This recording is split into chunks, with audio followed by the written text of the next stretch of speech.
Dylan. It's Small Town D&D with Chelsea Lee. I want to talk about the penguin poster that hangs above the TV at the June's department store in Persona 4. With David Dillon. I made focaccia for the first time today, and that was my dinner. And Dewey Cassidy. My back hurts. And I'm your Dungeon Master, Alex Wolfson. I think I'm allergic to fresh fruit because we've been eating blueberries and my mouth goes numb. Sad. Now, you think you're allergic to fresh fruit and not just blueberries. You think it's all fruit. I've noticed it before with other fresh fruits. They say it's a pollen thing. Yeah, I think it's a pollen thing. Oh, I think it's appalling that you're not eating enough fruit. Um, I think it's scurvy. Got him. Wow. My back hurts, but boy, oh boy, is the brain on fire. Your back hurts from carrying the team. Oh, wow. Your back hurts on account of your big juicy brain weighing it down. Oh, yeah. Let's jump in.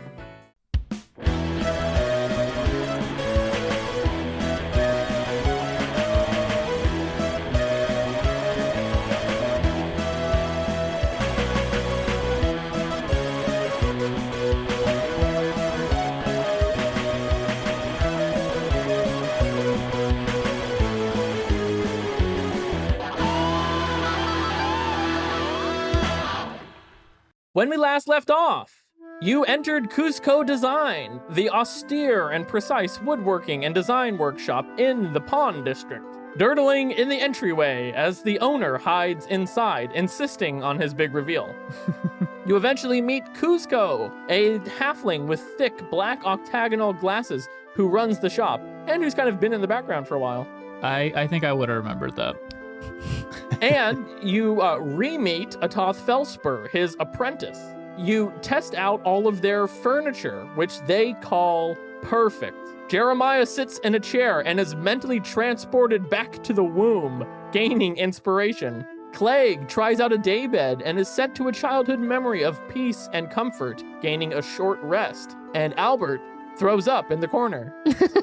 It was spinning way too fast. Channeling his inner tile. You get Cusco's permission to descend to the basement, to the old boarded-up Fisher factory, the woodworking workshop that Cusco Design is built upon. He warns you, of course, that it was built before modern safety standards and is dangerous. And full of TCE. Yeah. Downstairs, you open the factory door and find it is surprisingly still full of life. It's a woodworking workshop filled with chairs, tables, drawers, and filled with about a dozen small mechanical creatures. Some floating, some walking, all working on the carpentry. After inspecting the room, Jeremiah casts tongues and can now speak Modron. You speak to the leader of these Modrons, and Jeremiah also casts detect thoughts, entering his mind, and getting an image of Colton Fisher, their old overseer. Clegg casts her version of Major Image. What was that called? Magic is mysterious. They all have a theme. Some are better than others. Some are worse. We're going to hear many new spell names. Magic is mysterious and conjures up a version of Colton Fisher, bringing him in, but then rolls only a 14 to persuade these creatures that he is real. ... And that is where we pick up today, standing here in the base of the Fisher factory, in front of all these Modrons, with your illusory Colonel Sanders-like recreation of Colton Fisher. The Modrons stiffen up. The lead Modron, with 4 eyes and 4 limbs, blinks all of his eyes and then says, "Error. Something strange is happening here. Something is wrong. Error." And a warning message begins to be spread throughout them. The little ones just start spinning in circles around each other. The machines are being turned on and off at random. All right, I have an idea. Is there any loose wood lying around, like a little block or something? Yeah, absolutely. There's wood all around you. Okay, I'm gonna grab a chunk of wood. I'm gonna cast magical tinkering that allows me to record a 6-second long recorded message. I'm gonna speak quietly in a robot voice and record it, and so the block is saying, "Actually, it's all fine. He's good." "Actually, it's all fine. He's good." Okay. "Actually, it's all fine. He's good." I love this. And I was just gonna hold it up and just pray it works. Albert, go ahead and roll persuasion. While most Modrons do not speak common, these ones, reprogrammed by Colton Fisher, do, in fact, understand common, though they cannot speak it themselves. 12. A 12 is still not enough when they are on high alert here. And they, May I portent the 12 to a 17? to a 17. Wow. Oh, That is a whole hell of a lot better. They now get this mixed signal. With a 17, though, the block seems to be convincing most of them except for this lead Modron. It seems more sophisticated than the others. The one with 4 eyes standing right in front of you. He says, "Imposter! You are not my master. You are imposter. Okay, knock it off, Four Eyes. Sticks and stones may break my bones, but words can never hurt me." Oh my god, that cliche is that old? it's timeless. It does seem like, as this leader robot is still alarmed, you have one more opportunity to de-escalate the situation before things get worse. The other Modrons seem to be pacified by this, but the leader is not going to go for something quite that simple because he's seen through the illusion. I think as Clegg, you do the voice and the look of him, Colton Fisher looks sort of like he does on the painting. So the details on his face are not that precise. And you really have no idea of what voice he has. So you're implying, you're making up a voice. Well, look, Mr. Foreman, or whatever it is that your name is, I'm sorry that we didn't ask. That was quite rude of all of us. Why don't we hash this out somewhere quiet where we won't upset all of the other workers? Is there some sort of room that can accommodate all of us? Perhaps on the top floor? Whoa, okay. All right. I'll give one more persuasion check, and this will make or break it now. I'm gonna guide you. I'm gonna guide you. 16. Before you did it, I'm gonna guide you. Yeah. Before you said it, All right. Jeremiah, you're like flipping through your book like, oh, shit. 18 total. 18. Couldn't have done it without Jeremiah. And 18 is just enough. The DC was 18. Wow. The ones with fewer eyes seem to be simpler. They carry on their work, hardly noticing. The boss says, "Better to be discreet. Do not interrupt workflow. Maintain productivity. Please see me in my office." And he'll walk you through the factory floor, up a metal set of stairs along one wall, up into the catwalk. You see a small office area built into the second floor with a large window facing down to the factory floor. He gets to the edge of that door and then stops, turns around. You see there's a very tiny desk with a little like typewriter. Aw. And he says, "Welcome to my office." And he'll sit down at that little tiny desk outside of this bigger That's office. so cute. How big is the 4-eyed creature? Is he large? He's definitely in charge. He is actually medium as a creature. He is about 4 feet tall. Kind of big. All these others are much he's smaller. huge. Okay, never mind. The halflings are looking up at him. I thought he was like a small, like a little eyeball, because then Clegg would probably grab him and dangle him over the edge. But that The little is ones are not... tiny, but as they get more eyes, they also get bigger. In Modron, he says, "Now that we are in private, please explain yourself. Why have you impersonated Overseer?"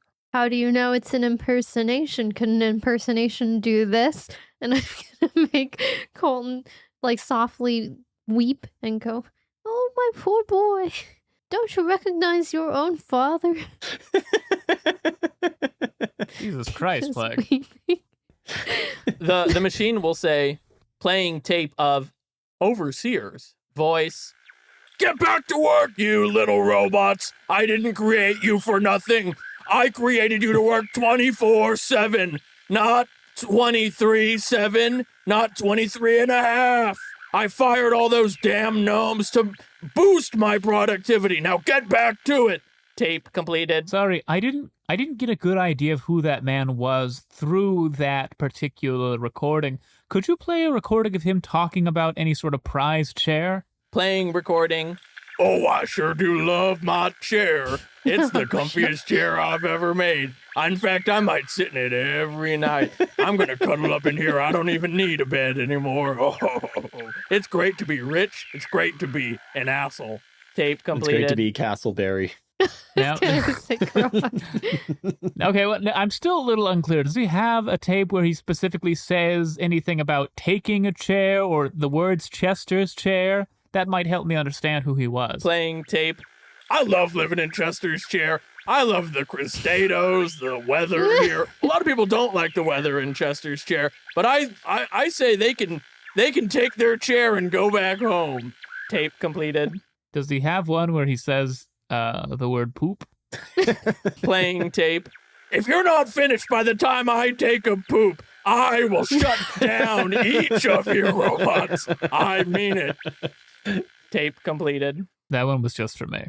Clegg's gonna direct the illusion to walk right up to the Modron that's looking at us and have him slam on the table and go, "If you don't take me to my office, I'm gonna be so mad at you. You won't believe what I'll do next." The robot seems to processing.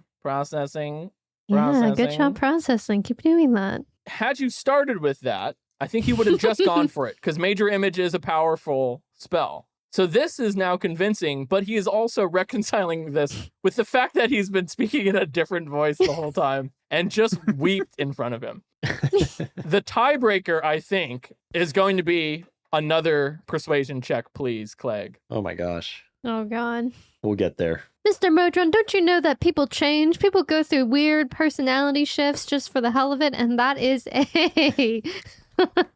DC's 10. 10 or we're just doing a 50-50 here. It's an 11. Oh my gosh. Whoa. Damn.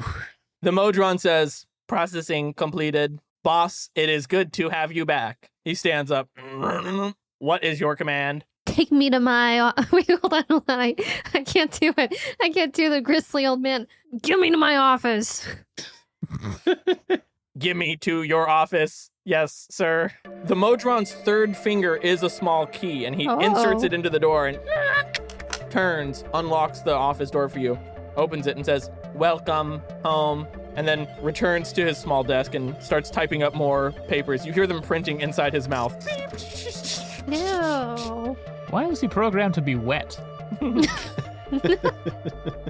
As you step into the office, it's quite small. You see one large chair set up behind a large wooden desk, the finest pieces in this whole factory by a mile, and both set so that they look directly over the factory floor so that the boss could keep an eye on the whole thing. That desk looks like someone left in a hurry. Oh. There's papers still strewn about here, unkept. A pen is lying on its side. Looking out over the rest of the office, you see a small safe in the back. You see a large painting of a man sitting in a chair. And you see a small bookshelf. I'm gonna examine that painting. What kind of chair is that? As you look over the painting, you see a small insignia on the bottom, and it says Chester St. Peter's and his Chester's chair. Ooh. Whoa. Now, does that look like the chair in the room? Looking at that chair in the painting, the chair in the room, and also you have a replica that you've been carrying around. Oh, right. That's what's been dragging behind me. Yeah. The chair behind the desk is not the Chester's chair. Damn it. Albert's gonna flip the chair. Great. Damn it. You flip it over, it's miraculously intact. It's like the world's first steel case chair. It's a very nicely made office chair. Jeremiah's gonna pocket the painting and put it in the fanny pack of holding. All right, Jeremiah, get the next painting in there. There's a 3-story one and now a regular one. This is all paintings. We're going to open up our own gallery after this, guys. And there was no hidden door behind the painting where the chair is hidden? As you take the painting off the wall, there is a second safe behind it. Yes, sir. All right. Now, does anybody have thieves' tools? Setting himself No, but up. I also haven't looked at my character sheet either. All right. I'm gonna use my thieves' tools and pick that damn safe. All right. Pick that lock. Pick that lock. There's a safe in the room, and then there's a wall safe behind the painting. The wall safe is what I'm going for. If it's hidden behind a painting, I want in there. Yeah, go ahead and roll sleight of hand to pick that lock. All right. I rolled an 11, which seems low given that I have a damn +6 modifier. It sure is low. And you try and rotate the lock, but this one's a hard one, and it doesn't budge. There wouldn't be a clue in his papers about him writing his birthday or his social security number anywhere with there. Oh yeah, is it a number lock or is it a key lock? It's a combination lock. Yeah, it's a combo lock. You want to look for a clue in the room that might indicate the code? Yeah. Modron, I'm so sorry to bother you once more. Also, what's your name? My name is 4. That's that was my mother's name. So here's the deal. 4 penis? Aren't we all? I'm realizing now that I've forgotten what your boss sounds like, and I'm wondering, do you have any recordings of him saying his safe code out loud for the wall safe so that I could figure out what he was like? Searching. Error. No recording found. Okay, what about one of him saying pee? Searching. Playing. Recording. I gotta pee so badly, but the bathroom's been backed up for weeks. Why? I'm the only one who works here. I should have made one of you into a janitor robot instead of all carpentry robots. I somehow still have to clean the bathrooms around here. End recording. That one was for me. Well, Clegg, why don't you find out what these numbers are then? Yeah, I'm gonna rifle through his papers and see if there's anything Make there. an investigation check. Oh, hooray. That is a 16. You look through the papers on the desk. Most of them are order forms, inventory reports. You move through them pretty quickly. You do find, though, with a 16, a couple pieces of paper that interest you. Bypassing a puzzle, you find an intact flyer. You recognize this, a complete version of the flyer you found nailed to the door, the quarter flyer. That flyer reads, "We need gnomes to make our homes." Then there's an image of a gnome building a chair. Then below that, humanoid hands in the Fisher factory. And the final line, sign up with Union President Flimp Shep. Flimp Shep? Flimp Shep. All right. Yep, you can think on that in a little bit. You find one other piece of paper that's interesting. You find records of purchases of his major equipment. They all have names. The rotating lathe is known as Twisty. The sanding wheel, Mr. Gritty. And the table saw, Ol' Unpredictable.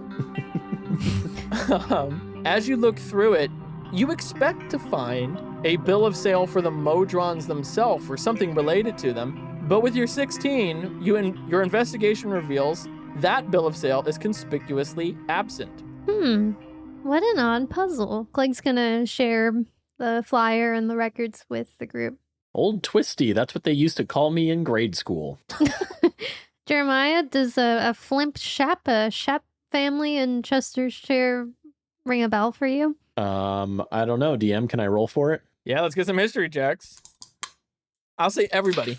Dirty 20. Whoa. 4.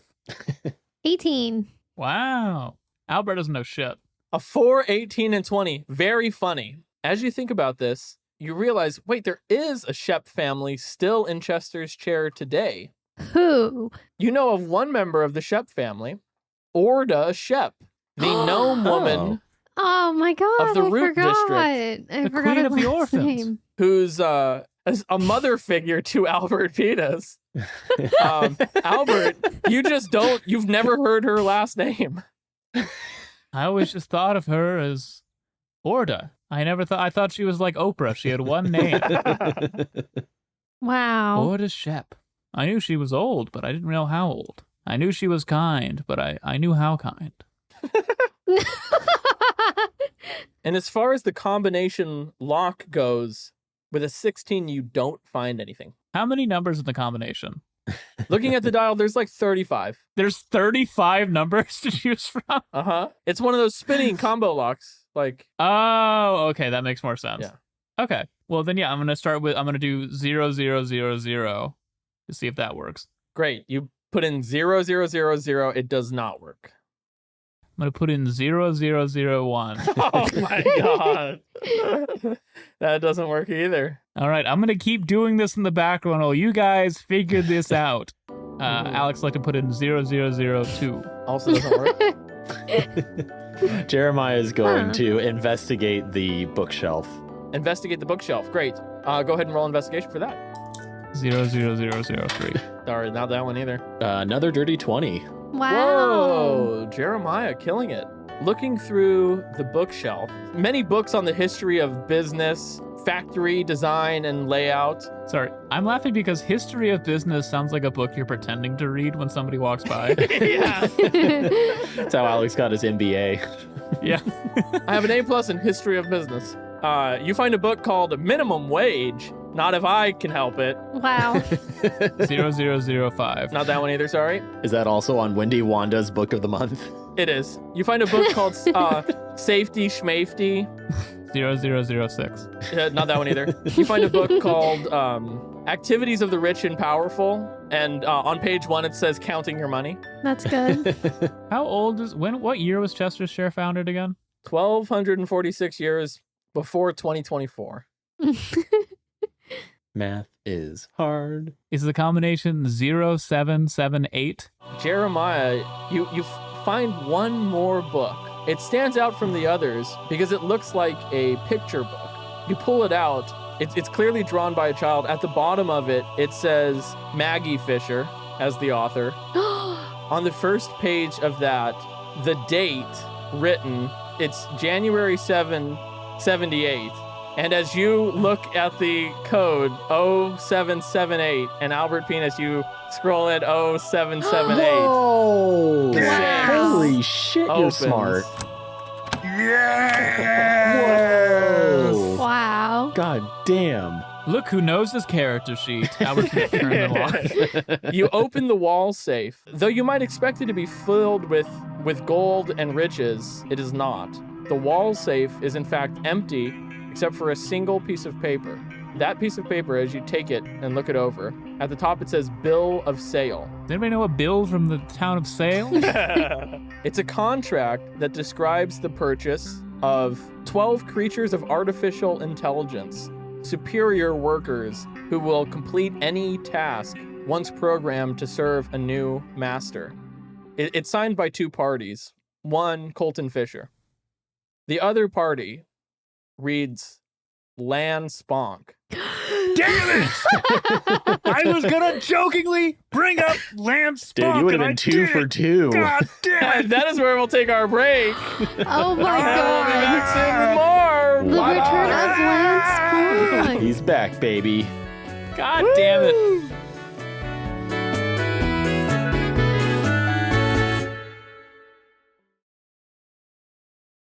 We come back in the office upstairs in the Fisher factory. This bill of sale in your hands. What would y'all like to do? I bring my jaw up from the ground that it's we finally guessed. The one time we don't guess Lan Sponk is actually Lan Sponk. Yeah. This happened to Fred on an episode of Pup Named Scooby-Doo, the Scooby-Doo spinoff where they're all children. He normally guesses the villain Red Herring, but decides not to one episode, and it turns out that it was him the whole time. Wow. Wow. Holy shit, that is some deep lore. Yes. Anyway, I'm pissed. How old is Lan Sponk? So backing up, do we know what This is hundreds of years old. You're right.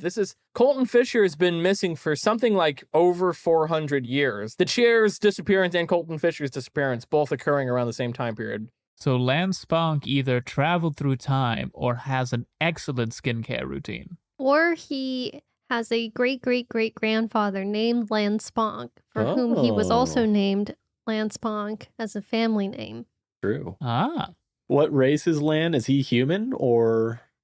When you last encountered Lan Sponk, he certainly appeared to be a human. Wow. Could Jeremiah do like a history check to maybe indicate, not aging? What would prevent him from aging, Lan Sponk? Yeah, make either a religion or arcana check, I'd say. I think the cleric will make a religion check. 9. With a 9, you don't know. This mystery will remain a mystery. Well, it seems that we've run our course here. This is perhaps the most valuable paper we found, considering it finally links in criminal conspiracy that bastard Lan Spunk to some sort of crime. Now, we all have ideas. We can share, we can go down any route that we want, but it seems that our best hope at this point is to go visit Orda, whose last name is apparently Shep. Yes, and my magic is might. Major illusion is, if not worn off, wearing off. It's a 10-minute Oh. spell. Ooh, 10 minutes with all you've done and reading the books and searching the desks, I would say you feel like it is getting pretty close. All right, well, unless anyone has anything else to do, I have one last thing to do before we leave. Excuse me, 4? Yes, sir. What does a Modron need to be happy? Oh. 4 will stop cold. The first time 4 didn't answer immediately. For a Modron to be happy, a Modron needs purpose. Through my friend Clegg, I have noticed that it seems that you guys are just tearing down projects and rebuilding them time and again to give yourself purpose. But what if you had a purpose, some sort of derivative, Yes. or some sort of determination, all of you, Do it. to keep you going? A higher purpose. We're assembling a committee. Oh, that's not what I thought you were going to I say. didn't think you were going Oh, this that's what way. I thought. Oh, I thought he was going to try to Alright, adopt him. Oh, Keeping you on your toes. well, I thought you were going to try and get Two them to make paths. trinkets for you. We're assembling a committee, and I was wondering if you'd like to serve on the committee to better our town with your expertise as a Modron. Serve on committee to better town. with Colton Illusion's dying breath, he's gonna say, "If you don't serve on the town committee, I'm gonna poke out all 4 of your big eyeballs." And then he vanishes. Thanos vanishes. Where did he go? The Modron, actually seeing this, he'll say, "The second time my master has vanished." Oh, Damn it, Clay. I didn't know. You know who will always need you, should you choose to join them, are the people of Chester's Chair. The town, not the chair. The chair is in this room. No, not that. I know, it sounds like Oh. that. Feels happening. That's The chair's in the not- My master has commanded me to serve the town, to build chairs out of everything in the town. No, that's not what we mean. Well, perhaps I have a better job for you and all your friends. How would you like to build something meaningful, have a constant flow of fresh materials, and a place for you to use your output? I run a shop called Penis Curiosity, Ooh. and I would love to give you all safe haven and a job. Build chairs out of everything in shop. Well, don't worry about the shop. How would you like to build for me, is what I should say, as your dad. That was really fun. We, Modrons, will build for you, Dad. Whoa. Our master has commanded us. I'm going to pick him up and put him on my shoulder. He's huge. He's like as No, big he's as you really are. not. Oh, is he? I thought he was like a little Yeah, man. No, he's like 4 feet tall. The other ones are tiny. Oh, all right, I'm going to get on his shoulder. Great. Okay, you climb on his back. Actually, you do. You climb on his back. He immediately collapses onto the floor. Oh my God, You're about the no. same size. I'm going to pick him back up. Is he okay? Sorry, I don't know my own weight. Yeah, with the major illusion commanding him to do this in his simple programming, he will serve you at least in some limited way. Yes. All right. Well, let's get you all out of here All right. to your new home. Albert, do you have the space for all of these little guys? No, but I know exactly who could build it. Oh. Okay, so you're leaving the Fisher factory. A dozen Yeah. Modrons in tow. I'm going to ask them all to carry as much wood as they can, but yes. The little ones carry like a 2x4 between 2 of them. It's adorable. Larger ones are able to carry like a full chair or table on their back. Is there a super small one that's like holding the middle of the 2x4 and kicking his legs because he's off the ground? Yeah, absolutely.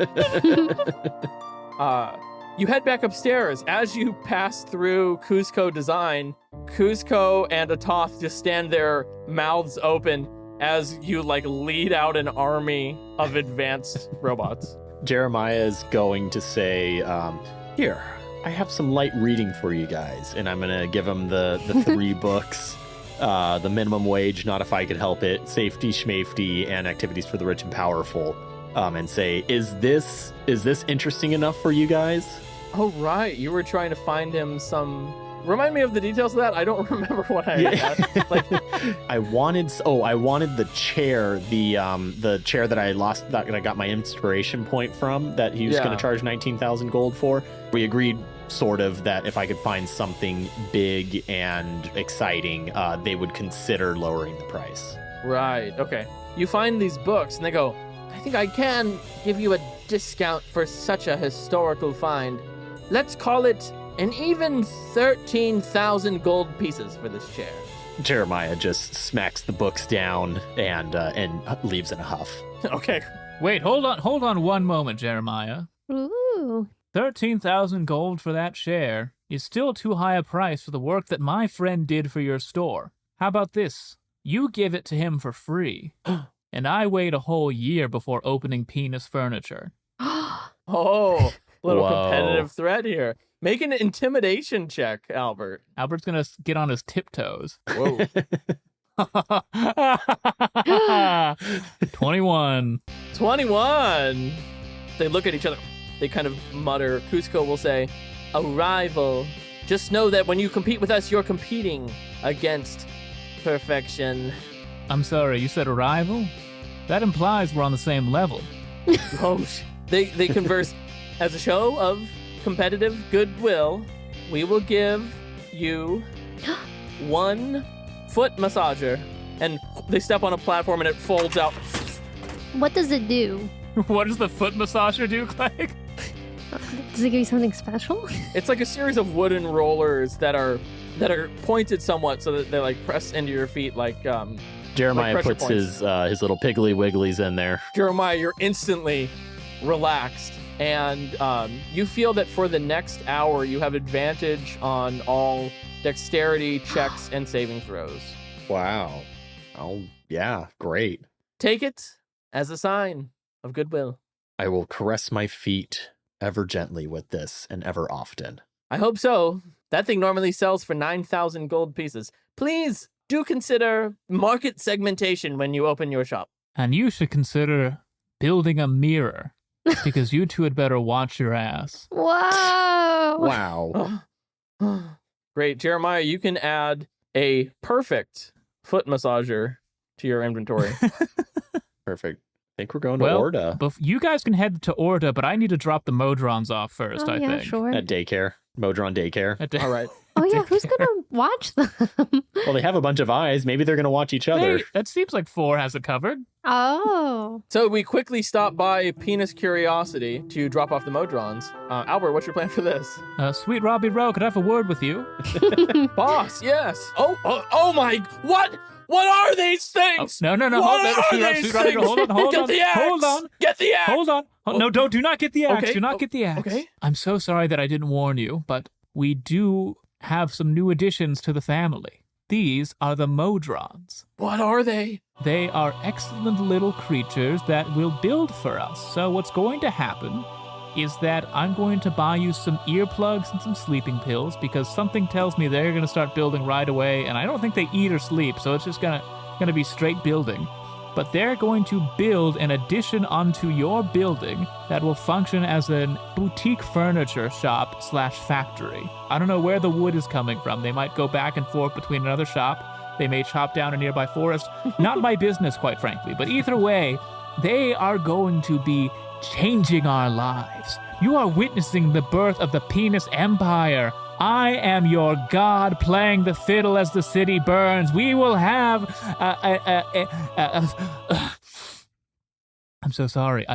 Boss. Success came to me so quickly. I don't think I had the opportunity to adapt my ego, and I'm sorry for that outburst. That was uncalled for. You were doing. I'm gonna grab his face. You're doing such a good job, sweet Robbie God. Rowe, minding the store. You're doing such a good job. Really? Because I just feel like all the feedback I get from you is like maybe I haven't quite, settled into my role here yet.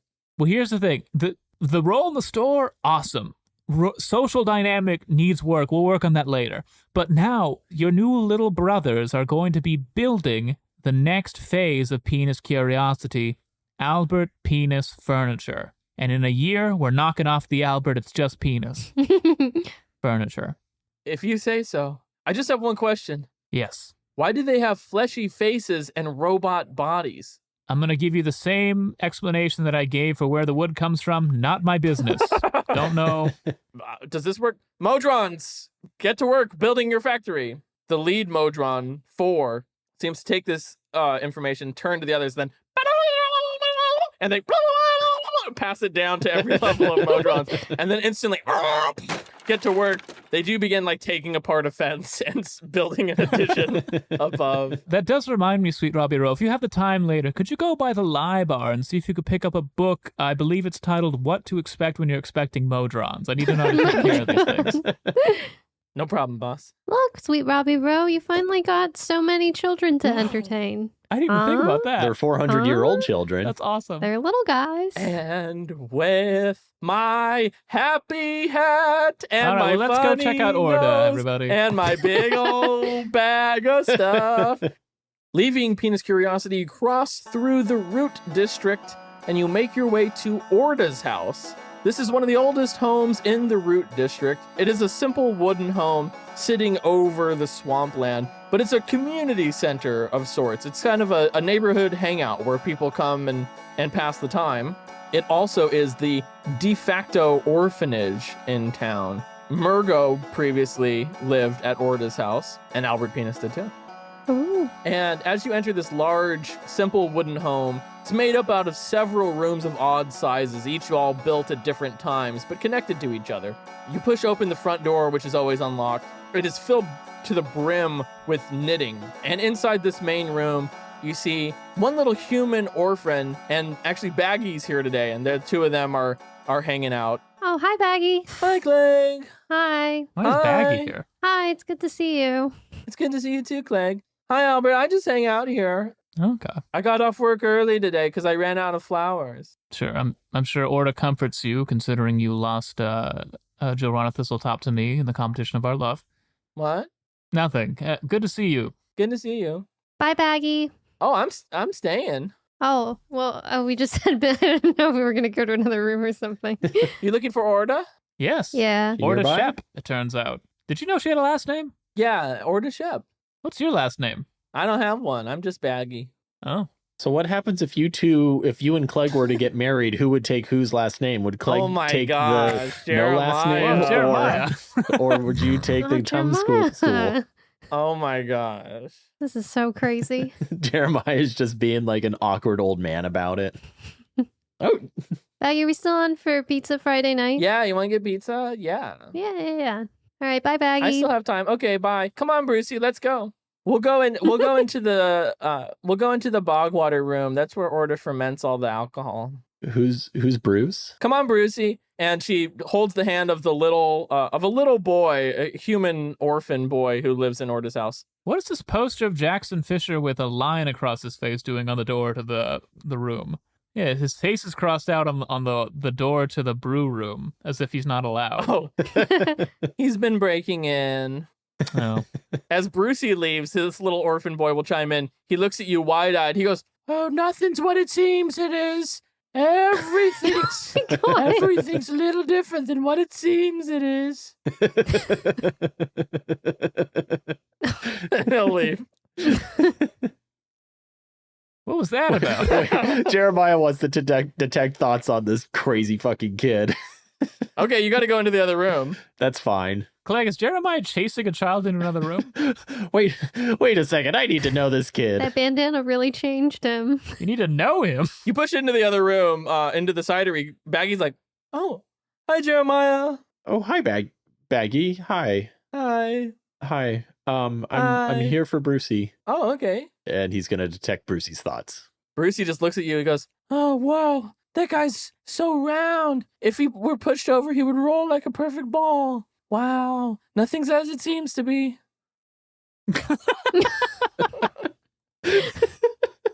What a weird catchphrase for a child. Jeremiah wants to probe through this little kid's You're mind. going to probe deeper? Okay. I Oh want my to god. probe We deep. came here to do something. He wants to probe his mind to see if his brother Lonnie Springbrook has reincarnated as this kid. Oh, okay. Okay. That does not make Wow. sense timeline-wise. Yeah, Brucey is like 8. So, actually, he's going to roll to save. Natural 4, so he does fail. And you enter the mind of Brucey. You're looking for references to Lonnie Springbrook. He has no connection to Lonnie Or any Springbrook. sort of religious connections or cult connections. Yeah, right, okay. Any kind of otherworldly spirit connections. You flash into Brucey's mind. He is slightly younger than he is now. He went for a walk in the Root District right before the fog rolled in, and he got very lost. Going further and further outside of town, the swamp rising around him, up now to his waist, up to his chest in the swamp, and off in the distance, he looks out, he sees a shape. He says, "Is that my dad? Is that my mom?" And he gets closer to it. It's a tree, and he says, "Nothing's as it seems it is." Oh my God. What in the What a world? weird fucking kid. And then as he kind of comes stumbling back, he sees another shape. He goes, "That's probably just a tree." And then that shape passes by him. It's large, hulking, 8 feet tall. Walks past him. He goes, "Now I'm going to believe this forever. Nothing's as it seems it is." And he wanders to Orda's house. And Orda says, "Bruce, you okay?" He goes, "I'm perfectly fine." And goes to bed. Oh. You gotta lock that kid's door at night. I don't know what's going on with him. Jeremiah's just gonna meet up with everybody else and be like, "The kid's fucking weird." Okay. Well, Jeremiah, you did chase him through the house. I don't know if we can call the child weird at this point. I was investigating. Again, does not really make it any better that you're investing. Never mind. We're not getting into this. We came here to do something. We're looking for Orda Shep, who apparently has had a last name this whole time. "Oh, me?" And Orda. walking in from an adjacent room, you do see the ancient old Order Shep. "Albert, it's been so long." Orda, it's me, Albert Penis. "Albert." I mean, I saw you at Cuddle Much. "You don't come to see me enough, Albert." I know. You know the economy. You gotta work. Everybody does. Everybody does. Have you been inventing recently? Have you invented an icicle that cures cancer, or glasses that poke your eyes out? Have you been reading my journal? Is that where you learn about the icicle that cures cancer?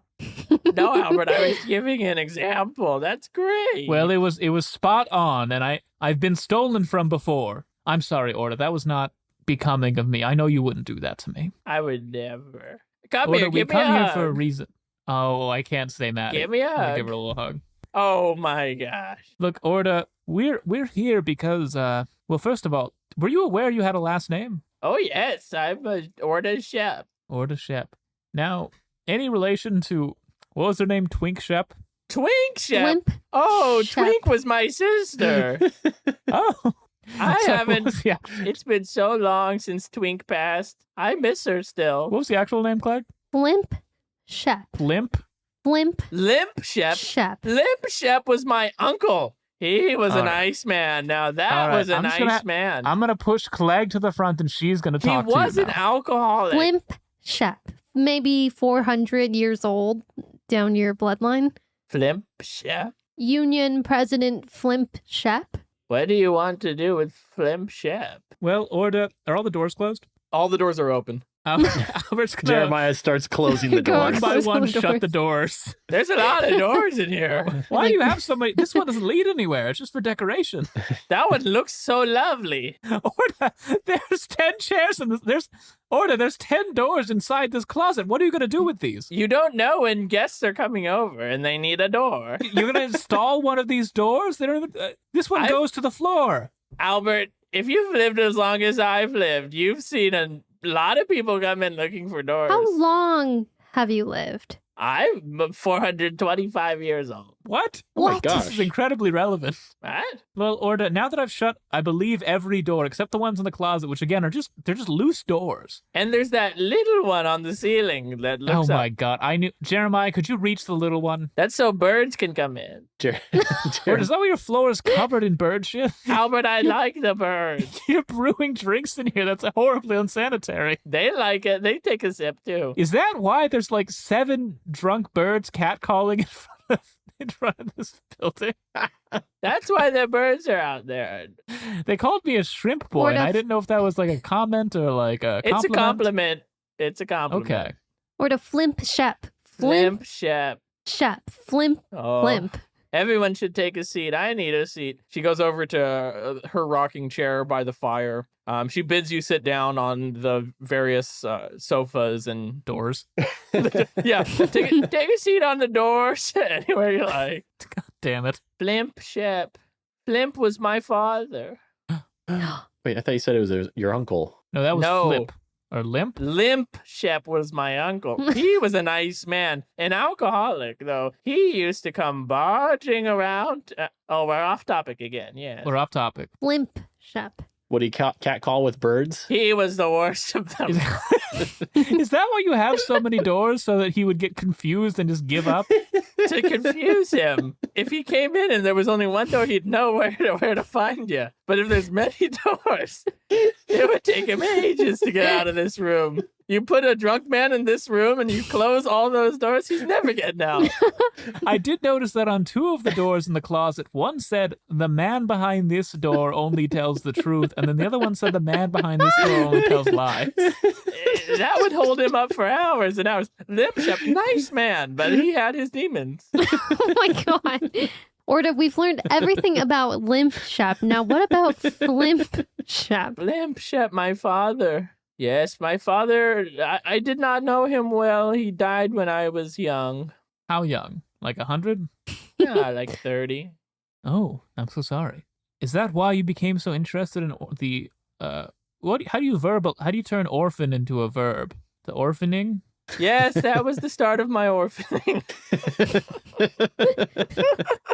Been orphaning for 6 generations. Well, you did a good thing by bringing joy to others. Chester's chair, the orphaning. Yes, that got me interested in orphaning. Orda, I know that I can trust you. You're one of the few people that I can trust. And so I'll tell you why we need this information. We're on the lookout for the Chester's chair that went missing all those years ago, and we tracked down the last known whereabouts of Colton Fisher, and, well, he seemed to have some information leading him to your father. He also had information leading to Land Sponk, if that name rings a bell. Wasn't that the man who was moving into town but then disappeared? Yes, we don't know how he disappeared. He has left, but... Okay. Orda, did you know about the gnomes? I am a gnome. What? Chelsea, that's in the Visitor's Guide to Chester's Chair. This is well-known information. Every day, new lore drops. And all the new lore is just old lore that's been forgotten. Anyways, Orda, we have this flyer. Huh? Oh, the Union. Yes, my dad worked in the old Fisher factory. And you're asking about the chair. Colton Fisher took the chair, his old boss. Yes, we're trying to find out where he may have put it, so we can return it to the town. I'd like to ask you all a question. What would you do if you found the chair?